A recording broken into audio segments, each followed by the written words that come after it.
Beri nama pedang ini Naga Puspa. Selamatkan dia. Jangan sampai jatuh ke tangan pendekar berwatak jahat.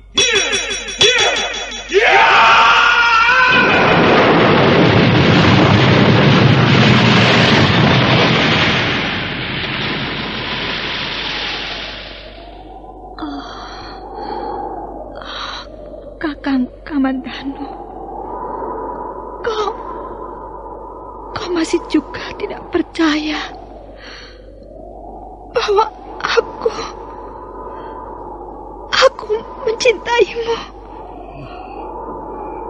Mesin, maafkan aku, Mesin. Mesin, Mesin.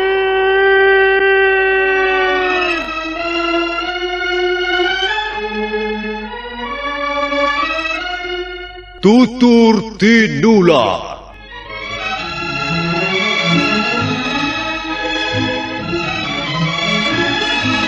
Sebuah sandiwara radio serial, produksi Sanggar Cerita dan teater Sanggar Prativi. Sebuah kisah dengan latar belakang sejarah runtuhnya Singasari dan berdirinya Kerajaan Majapahit.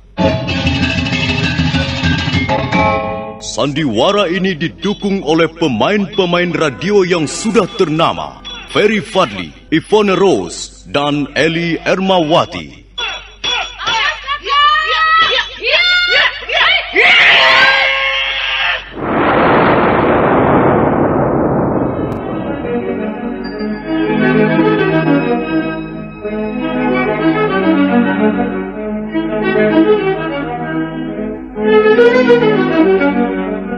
Cerita ini ditulis dan disusun oleh S. Tijab. Teknik dan montase dikerjakan oleh Rudi Tinangon dan Joko SP.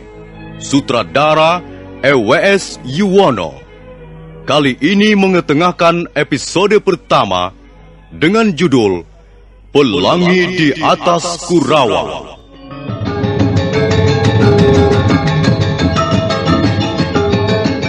Dalam seri yang ketiga ini didukung oleh para pemain Iwan sebagai Pranaraja, Wawan GW sebagai Ganggadara, Beni sebagai Jarawaha, Asdi Suhastra sebagai Empu Ranubaya, Ferry Fadli sebagai Arya Kamandanu, Hari Aki sebagai Empu Hanggareksa, Eli Panca sebagai Nyi Rongkot, Wenda Lubis sebagai Wirot, dan Nusri pembawa cerita. Selamat menikmati. Pranaraja akhirnya turun tangan karena dirasa sikap petani tua itu sudah keterlaluan. Sebagai orang berpangkat yang sedang mengemban titah raja, dia merasa tersinggung dan diremehkan. Kemudian, dia memerintahkan agar Jarawaha dan Ganggadara bertindak. Ini ada apa ini? Kok main proyek begini? Hentikan! Mundur Jarawaha, menepilah Ganggadara. Si tua bangka ini agaknya punya kepandaian juga, Tuan. Mundur kataku. Pak Tua, jadi kau mau pamer kepandaian di depan kami? Hah? Apa? Aku mau pamer kepandaian? Teman-temanmu itulah yang sok jago. Mentang-mentang prajurit Singasari, lalu main tendang, main pukul, main keroyok. Ya, tentu saja aku tidak mau diperlakukan seperti itu. Kalau kau masih berkeras tidak mau melayani kami dengan baik, aku yang akan turun tangan. Sekarang ternyata kau yang ingin pamer kepandaian di depanku. Pak Tua, lihat. Aku membawa tanda pengenal dari istana. Kau tahu artinya? Tidak. Kurang ajar. Jawabanmu semakin memerahkan telinga.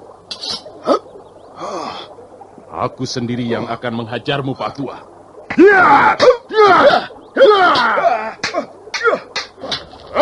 Hati-hati, Tuan. Orang tua itu cukup lincah dan gesit. Diam kau, Jarawaha. Kau telah melawan kami. Dan itu berarti melawan pemerintah Singasari. Oh, terserah. Aku tidak merasa berbuat yang merugikan kalian. Aku bekerja di sawahku sendiri. Kalian yang datang mengganggu aku dan mengajakku ribut-ribut.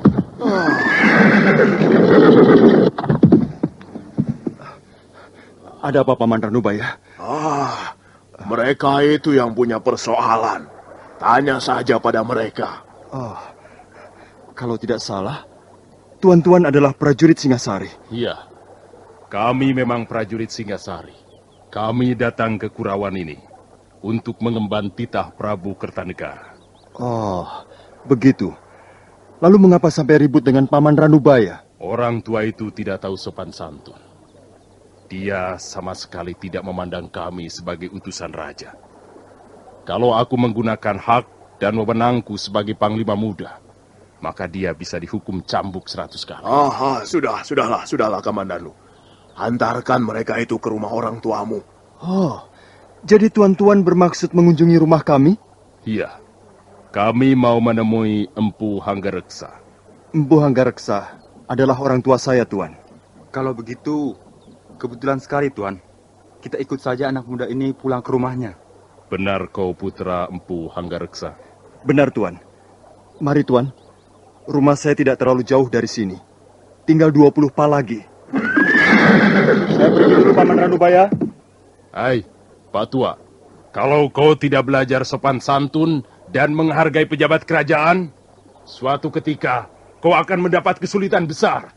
Mari, Tuan.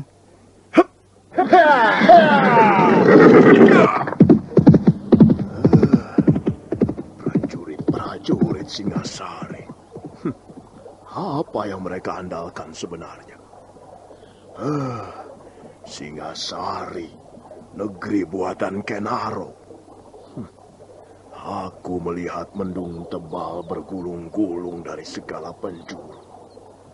Ya, aku melihat bencana besar akan menimpa dirimu, Singasari. Mari tuan-tuan, silahkan minum dan silahkan mencicipi makanan desa Kurawan. Terima kasih Tuan Hanggareksa. Kami ikut merasa gembira dan bangga mendengar kebijaksanaan Sang Prabu Kertanegara. Wah, beliau itu raja yang arif, adil dan bijaksana. Beliau tak pernah melupakan budi baik seseorang, sekalipun orang itu berasal dari kalangan bawah. Kita semua ikut menikmati hasil yang telah dicapai pemerintah Singasari. Ya, benar Tuan. Dengan diresmikannya prasasti Camunda, maka siapa saja yang dianggap berjasa membantu Singasari melebarkan sayapnya akan mendapat hadiah. Dan dalam hal ini, tak terkecuali Tuan Hanggareksa. Sebagai seorang ahli membuat senjata, tentulah jasa Tuan tidak dapat dianggap kecil. Bukan begitu, Jarawaha? Betul, Tuan. Betul sekali. Ya. Bagaimana seorang prajurit bisa berbuat banyak di medan peperangan kalau tidak dibekali senjata yang ampuh? Dan senjata buatan Tuan Hanggareksa sudah terkenal ampuh. Prajurit Madura, Bali, dan terakhir pasukan Suara Bumi sudah membuktikan sendiri keampuhan senjata ciptaan Tuan. Tuan-tuan terlalu memuji saya. Saya sudah merasa senang dan bangga kalau bisa bekerja dan mengabdi pada pemerintah Singasari. Ini sungguh, Tuan. Dalam hal ini, saya bekerja tanpa pamrih apa-apa. Kami percaya, Tuan. Dan Prabu Kertanegara sendiri juga sepenuhnya percaya pada kemurnian pengabdian Tuan Hanggareksa. Itulah sebabnya Tuan diharapkan hadir dalam pertemuan di bulan Bhadrapada nanti. Sang Prabu ingin bertatap muka dan bicara langsung dengan orang-orang yang telah membantu beliau. Saya ini kan orang desa. Orang kecil yang tidak punya arti apa-apa. Karena itu, saya sangat terharu mendengar sikap Sang Prabu yang begitu mulia. Oh ya, kami ingin menanyakan sesuatu pada Tuan. Soal apa, Tuan Pranaraja? Sebelum kami bertemu dengan Arya Kamandanu, putra Tuan, kami sempat bertengkar dengan seorang petani tua yang sedang mencangkul saluran air di sawahnya. Iya, betul Tuan. Wah, orang tua itu benar-benar kurang ajar sekali Tuan. Dia sama sekali tidak takut pada kami, walaupun tahu bahwa kami membawa amanat seorang raja. Ya, di samping kurang ajar, dia juga telah berani menghina pemerintah Singasari. Ini yang saya kira tidak bisa diampuni. Ya, saya pikir otaknya tidak genap lagi. Apa benar begitu, Tuan? Wah, jangan hiraukan dia, Tuan-tuan.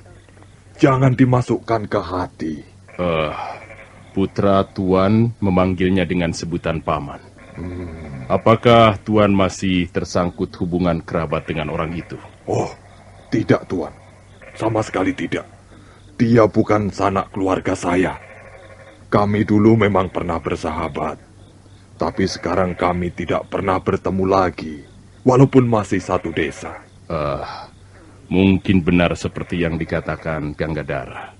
Dia agaknya kurang beres otaknya. Ya, mungkin saja, Tuan. Soalnya saya sudah lama sekali tidak pernah bertemu dengannya. Siapa nama orang itu, Tuan? Namanya Empu Ranubaya. Sudahlah, Tuan. Lupakanlah saja. Dia barangkali tidak bermaksud sungguh-sungguh. Saya jamin, dia tidak akan berani mengganggu tuan-tuan lagi. Baiklah.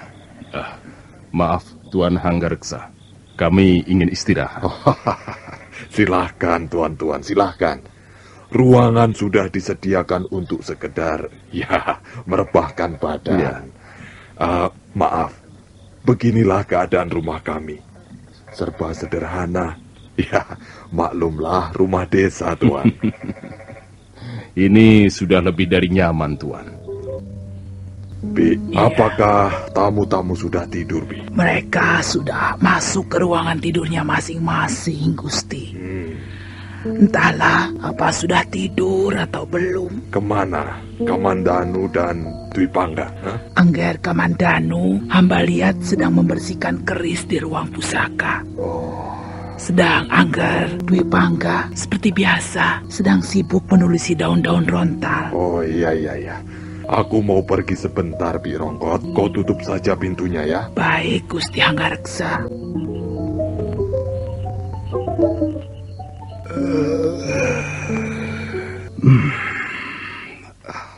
Ngantuk.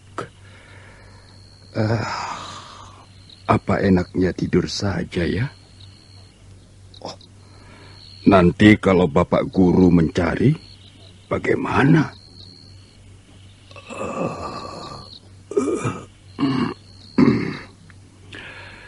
Ya, guruku memang orang aneh.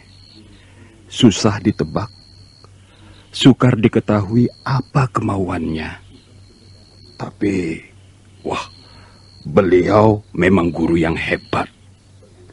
Dalam hal ini, dalam hal pembuatan senjata pusaka, di seluruh Singasari ini, bahkan mungkin di negeri-negeri lain, kukira belum ada yang mampu menandinginya.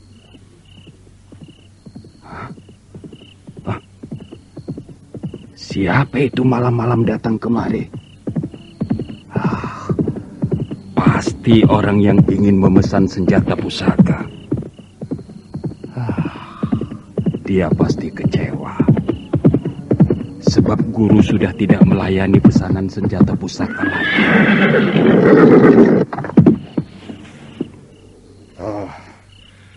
Apakah aku bisa bertemu dengan Empu Ranubaya? Bukankah Tuan... Ya, betul.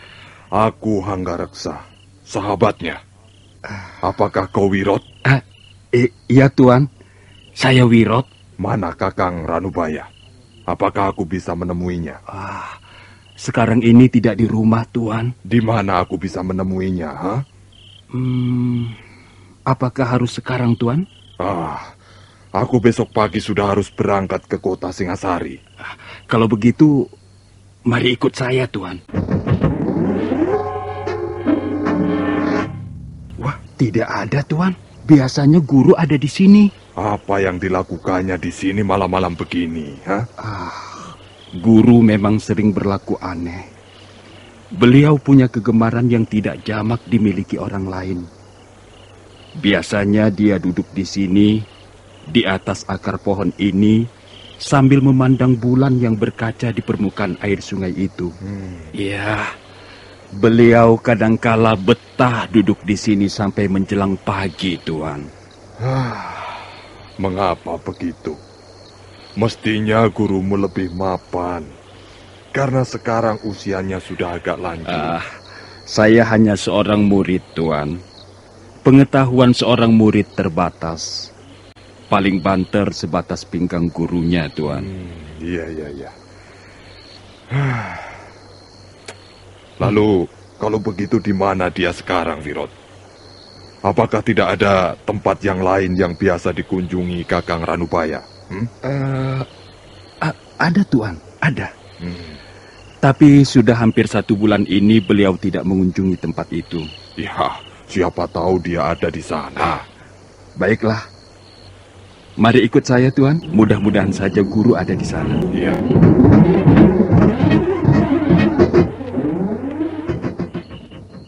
Sepertinya juga tidak ada, Tuan.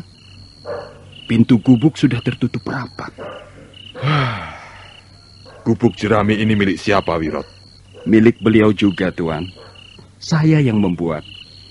Tempat ini biasa dipergunakan guru untuk menikmati mangkok tuaknya, Tuan. Oh, begitu. Rupanya Kakang Ranubaya sudah bergaul dengan api dalam cawan itu. Iya. Kadangkala beliau mabuk dan tertidur di atas tumpukan sabut kelapa. Kasihan Kakang Ranubaya. Mungkin akhir-akhir ini dia banyak mendapat kesulitan dalam hidup. Rasanya tidak, Tuan. Beliau biasa-biasa saja. Hidupnya sangat sederhana. Yang jelas beliau tidak pernah memusingkan persoalan-persoalan duniawi. Kalau tidak, mengapa dia minum tua? Soal itu, beliau pernah berkata pada saya, Tuan. Wirot, aku tahu api ini panas. Bisa membakar hangus tubuhku, juga jiwaku. Tapi aku tidak takut terbakar. Bukan karena aku putus asa. Di dalam cairan ini aku bisa menemukan Ranubaya yang sesungguhnya. Bukankah seluruh isi dunia ini mabuk? Dan bukankah mabuk itu ada banyak ragamnya? Mabuk kekuasaan, mabuk pangkat dan harta, mabuk wanita, mabuk kebiar dan gemerlapnya ketenaran. Nah, aku sengaja memilih mabuk tuak saja, karena tidak berbahaya. Paling-paling aku sendiri yang akan mengalami bencana, dan bukan orang lain. Lagi pula, mabuk tuak murah harganya. Hanya 10 beribil sudah bisa sampai ke tujuan. Kakang Ranubaya berkata begitu, Wirot? Betul, Tuan. Hal itu sudah lebih dari 10 kali pernah dikatakannya pada saya. Pendapat seperti itu tidak benar.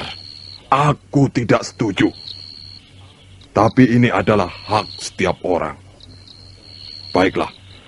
Sekarang kemana lagi kita harus mencarinya, Wirot? Kemana lagi ya? Wirot, Iya. masih ada tempat lain yang biasa dikunjunginya? Ada, Tuan. Ada. Tapi apa lagi?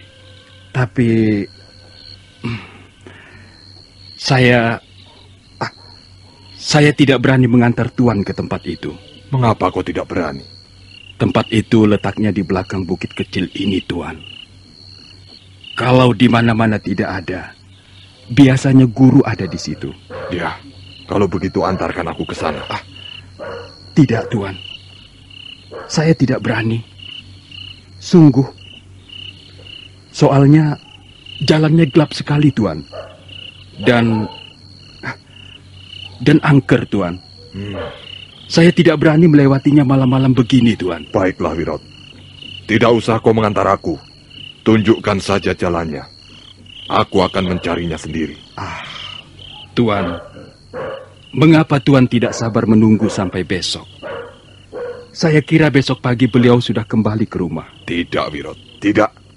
Aku membutuhkan gurumu malam ini juga. Kalau begitu baiklah, Tuan. Tuan terus saja menyusuri pematang sawah ini. Sampai di sebuah pohon yang besar dan rindang, Tuan belok ke arah selatan. Iya. Selanjutnya Tuan bisa mengikuti jalan setapak di seputar pinggang bukit. Lalu di mana letaknya tempat yang biasa dikunjungi Kakang Ranubaya?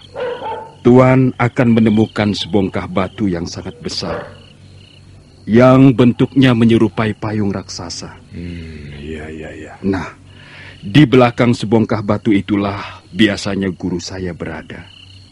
Tapi, ya, harap Tuan berhati-hati. Saya khawatir hantu bertopeng itu akan muncul malam ini. Jadi kau takut hantu bertopeng, maka tidak mau mengantarkan aku, begitu? Benar, Tuan. Hantu itu, menurut cerita guru saya, sangat kejam, Tuan. Apalagi bagi orang yang belum dikenalnya dan baru pertama kali melewati daerahnya. Ya, sudahlah. Kau boleh kembali, Wirot. Biar aku temui sendiri gurumu. Sekalian aku ingin berkenalan dengan hantu yang kau katakan itu.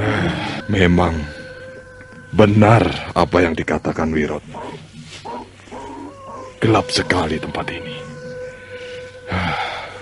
Untung aku sempat mencabut obor minyak jarak di depan gubuk itu tadi. Kalau tidak, mataku tidak bisa melihat apa-apa. Tempat ini memang menyeramkan. Untuk apa Kakang Ranubaya pergi ke tempat seperti ini malam-malam begini? Empu Hanggareksa baru saja akan melangkah untuk melanjutkan perjalanannya ketika mendadak sebuah bayangan berkelebat ringan. Kurang ajar. Siapa kau? Bayangan itu tidak menjawab sapaan Empu Hanggareksa, melainkan terus menyerang. Jawab pertanyaanku. Kaukah hantu yang menunggu tempat ini?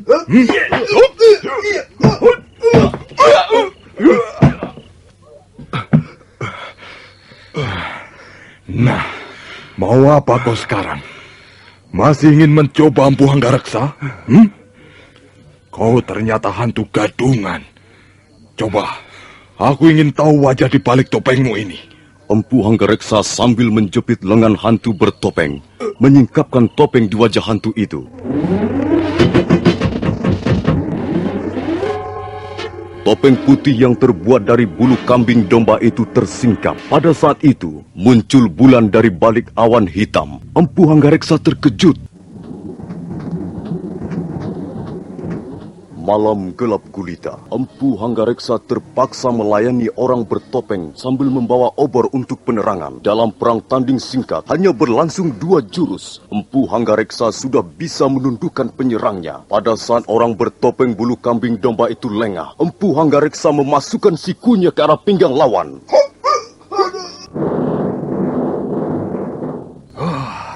Ternyata kau hantu gadungan. Kau manusia biasa. Buktinya kau bisa mengaduh merasakan sakit. Nah, sekarang aku ingin tahu seperti apa orang yang berani bermain-main hantu-hantuan di depanku. Empu Hanggareksa lalu menyingkapkan topeng penutup wajah orang yang kini sedang duduk bersimpuh merasakan sakit. Hai, kau Wirot? Iya, Tuan Hanggareksa. Saya Wirot. Lalu apa maksudmu bermain hantu-hantuan begini? Untung aku tidak bertindak terlalu keras padamu, Wirot. Maaf, Tuan. Saya ditugaskan oleh guru untuk menjaga tempat ini. Selama guru berada di dalam sanggar pemujaan. Oh, begitu. Jadi Kakang Ranubaya sekarang sedang memuja semedi. Nah, biarkan aku menemuinya. Jangan, Tuan. beliau tidak akan bersedia menerima siapapun kalau sedang duduk bersila. Aku ini sahabatnya. Masa dia menolak kehadiranku? Sungguh, Tuan. Guru tidak mau diganggu. Saya pun tidak berani memasuki sanggar kalau beliau sedang duduk bersila. Guru bisa marah sekali, Tuan. Masa dia akan marah juga padaku, Wirot? Kami sudah lama tidak berjumpa. Aku kira dia akan mau menerima kehadiranku. Sudahlah, kau pulang saja. Aku akan menemui Kakang Ranubaya sekarang. Jangan, Tuan. Jangan. Nanti saya yang kena marah guru. Tunggu, Tuan. Tuan jangan pergi ke sana, Tuan. Wirot, murid tunggal Empu Ranubaya itu tidak meneruskan teriakannya karena tiba-tiba saja Empu Hanggareksa sudah lenyap di balik kegelapan malam. Rupanya inilah batu besar yang menyerupai payung raksasa. Seperti yang dikatakan Wirot itu. Lalu di mana letak sanggar Pamujan itu? Barangkali di balik batu ini.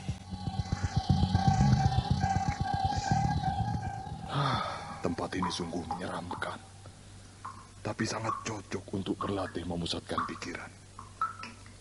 Nah, itu rupanya Kakang Ranubaya. Hikmat sekali duduknya. Baiklah, aku akan membangunkannya dari samadinya. Kakang Ranubaya. Kakang, ini aku yang datang, Kakang. Hanggareksa, adik seperguruanmu. Kakang, sabar, Kakang. Ini Hanggareksa yang datang, Kakang. Oh, Kakang Ranubaya. Tunggu, Kakang. Apa kau manusia atau setan gentayangan yang suka menggoda orang duduk bersila? Aku ini Hanggareksa, Kakang. Bukan nama yang kutanyakan. Tapi sikapmu yang tidak beradab itulah yang kusesalkan. Maafkan aku, Kakang Ranubaya. Aku ada keperluan yang sangat penting denganmu, Kakang. Keperluan apa? Nanti akan kujelaskan sebaik-baiknya. Kau telah mengganggu aku. Kau seperti setan gentayangan saja. Duduklah. Terima kasih, Kakang. Menurut pendapatku, ini adalah kesempatan yang sangat berharga. Untukku, dan juga untuk Kakang Ranubaya. Prasasti Camunda adalah pencerminan dari kebijaksanaan raja kita sekarang ini. Maksudmu, aku kau suruh mengabdi pada Kertanegara? Kita bekerja sama untuk membangun negeri ini, Kakang. Tidak. Aku tidak akan berkhianat pada bisikan hati nuraniku. Kakang, pendirianmu itu tidak mempunyai dasar berpijak yang jelas, Kakang. Hanggareksa, kalau selama ini aku mau bekerja membantumu menciptakan senjata pusaka, sama sekali itu bukan karena Kertanegara. Itu kulakukan hanya demi persaudaraan kita.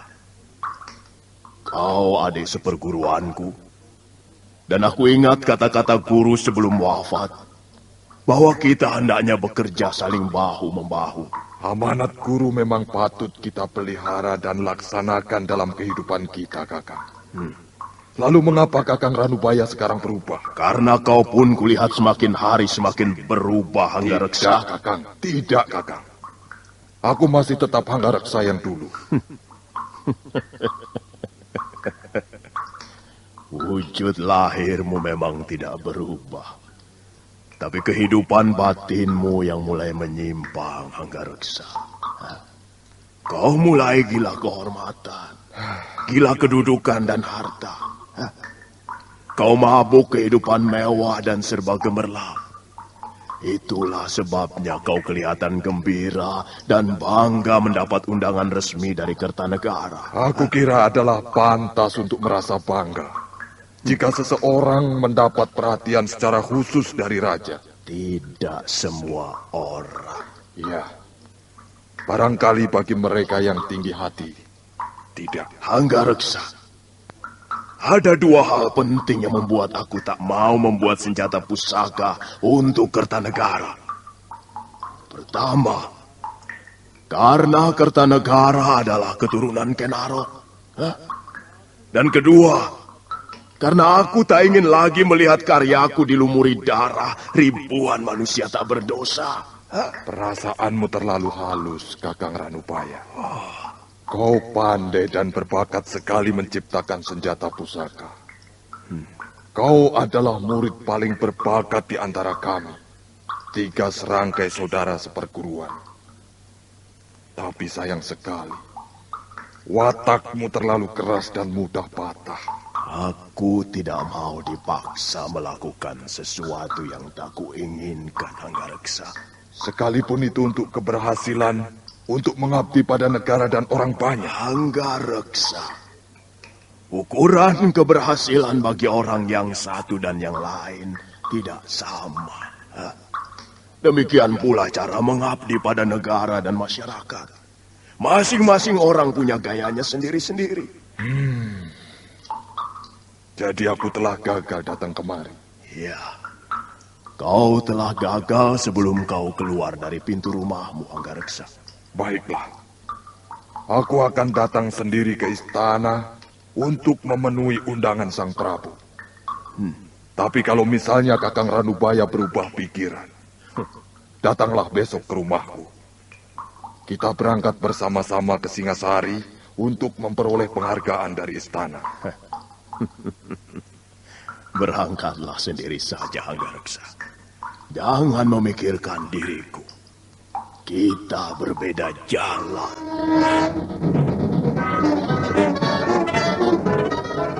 Ayah memanggil kami berdua. Iya, Dwi Pangga dan kau Kamandanu. Aku akan pergi ke Singasari bersama tuan-tuan ini. Selama aku pergi, kalian menjaga rumah. Baik, Ayah. Sebelum aku kembali, kalian jangan pergi jauh-jauh. Baik, Ayah. Bagaimana, Tuan Pranaraja? Kita berangkat sekarang? Begitu lebih baik, Tuan Hanggareksa. Kita bisa segera tiba di Singasari.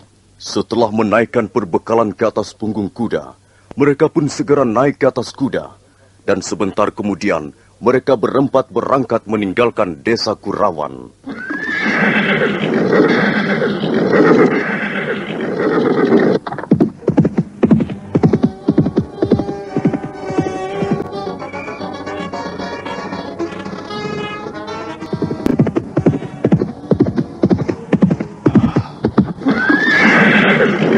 Disinilah kami dicegat 2 perampok itu, Tuan. Iya. Lihat saja, pohon itu masih melintang di tengah jalan. Benar, Tuan. Pohon itu sengaja dirobohkan untuk menghalangi jalan kami, Tuan. Jaran Lecong dan Jaran Bangkal. Iya, itulah nama mereka, Tuan. Iya. Kemudian datang lagi 2 orang yang juga belum kami kenal. Mereka laki-laki dan perempuan. Mereka mengaku bernama Empu Bajil dan Dewi Sampi. Bagaimana dengan logat bicara mereka? Ya, sepertinya bukan logat bicara daerah di sekitar sini, Tuan. Iya, bicaranya agak kaku, seperti logat bicara orang dari daerah Gelang-Gelang. Iya. Akhir-akhir ini memang banyak orang dari Gelang-Gelang berkeliaran keluar masuk desa. Iya. Kita tidak usah khawatir karena pemerintah Singasari selalu waspada. Apakah ada yang berdiri di belakang mereka itu, Tuan? Tuanku Lembu Sora mencurigai Raja Gelang-Gelang sendiri. Jaya Katwang? Ya, Raja bawahan Singasari itu memang agak mencurigakan. Tapi semua itu tentu saja belum ada bukti yang bisa dipertanggungjawabkan. Dengan begitu, pemerintah Singasari belum berani bertindak terlalu jauh. Ya, kalau memang Jaya Katwang mau membuat kekacauan dengan orang-orangnya, bisa terjadi pertumpahan darah sesama saudara. Bukankah Jaya Katwang itu masih besan Prabu Kertanegara sendiri? Benar, Tuan. Arda Raja, putra Jaya Katwang, telah memperistri salah seorang putri Sang Prabu. bukan hanya besan Kakang Jarawaha. Prabu Kertanegara itu putra Prabu Seminingrat atau Ranggawuni. Nah, adik sang Prabu Kertanegara yang bernama Nararya Turuk Bali dipersunting Jaya Katwang.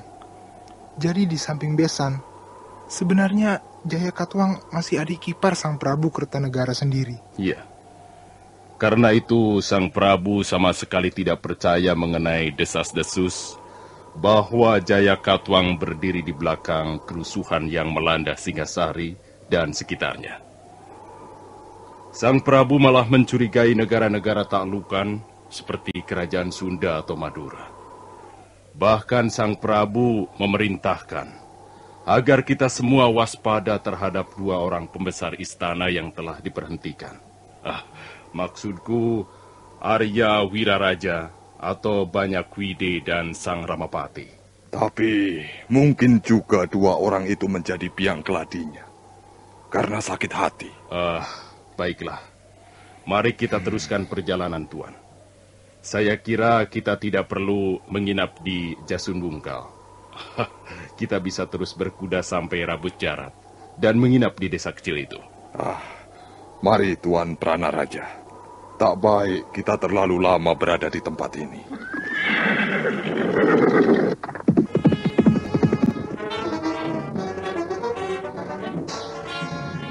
Pelangi muncul di atas Kurawan. Warnanya indah bukan buatan.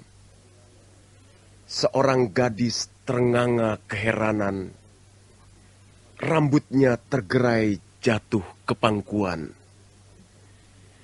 Bagaimana pendapatmu tentang syairku ini, Adhika Mandanu? Bagus tidak? Aku tidak tahu syair. Ya, tapi kau bisa melihat kata-katanya. Kalau tidak salah, syairmu tadi bicara tentang seorang wanita. Iya, wanita. Wanita bagiku adalah sumber ilham untuk berbuat sesuatu. Tanpa wanita, dunia ini akan terasa seperti samudera tanpa gelombang.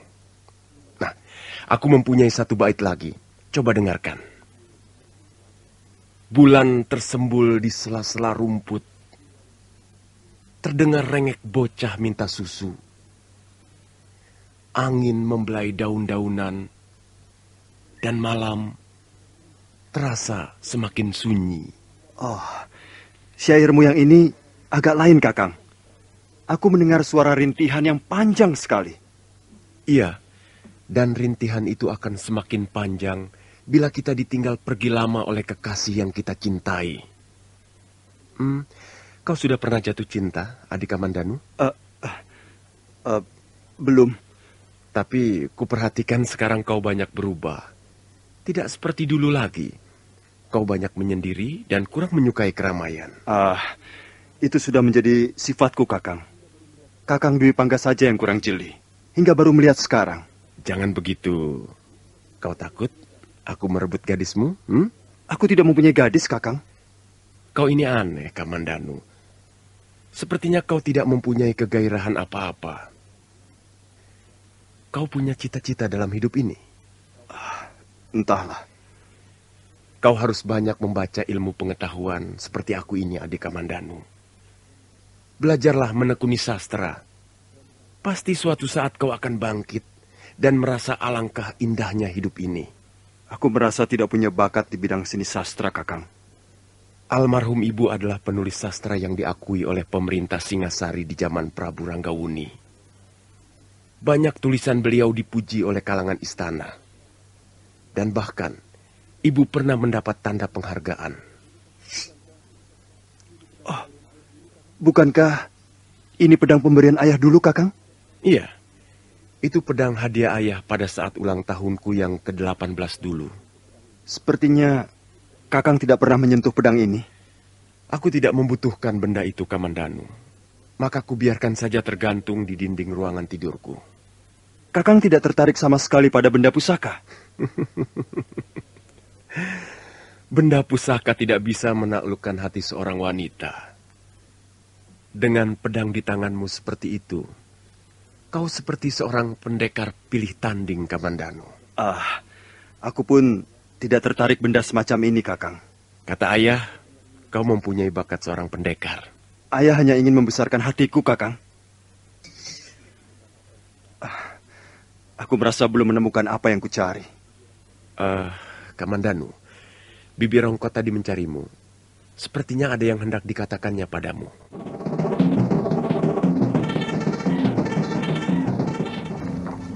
Ger, Kamandanu, kemari sebentar, Ger. Angger, Kamandanu, kemari sebentar. Bibi mau bicara. Bibi Rongkot mencari saya ya? Dari tadi Bibi mencari Angger. Kemana saja? Shh. Tadi pagi Bibi mendapat salam titipan. Dari siapa, Bi? Dari yang berkulit kuning langsat, bermata jeli, dan berambut panjang mengombak. Bibi jangan menggoda. Sungguh, Ger. Katanya Angger ditunggu di tempat biasanya. Siapa yang menunggu saya, Bi? Angger Kamandanu bisa mendustai Angger Dwi Pangga atau Ayahanda. Tapi Angger tidak mungkin bisa mendustai Nyi Rongkot ini. Percaya tidak? Ayo cepat temui dia, Angger. Nanti ngambek.